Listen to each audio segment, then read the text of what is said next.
2325-ci cütlüyüm Ələkbər Aytac oldular.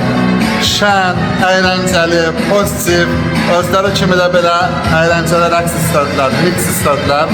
Mən də olaram iki klassikanı, həm Frank Sinatra'nı, həm də Rəşid Behbudovun çox gözəl ifasını birləşdirdim, mix rəqs elədim. Xoşbəxt olun, oğullu qızlı olun, həmişə belə sevin, sevilin, pozitiv qalın, deyin, gülün, həyatınız özünüz kimi geçsin. Rəşid Behbudovun çox gözəl ifası ilə mix elədik.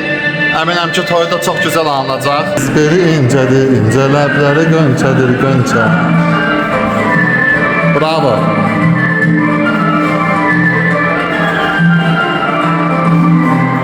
Çox gözəl rəqs alındı. Əminəm ki, toyda da belə qəşəng oynayacaqsınız. Xoşbəxt olun. Sağ olun.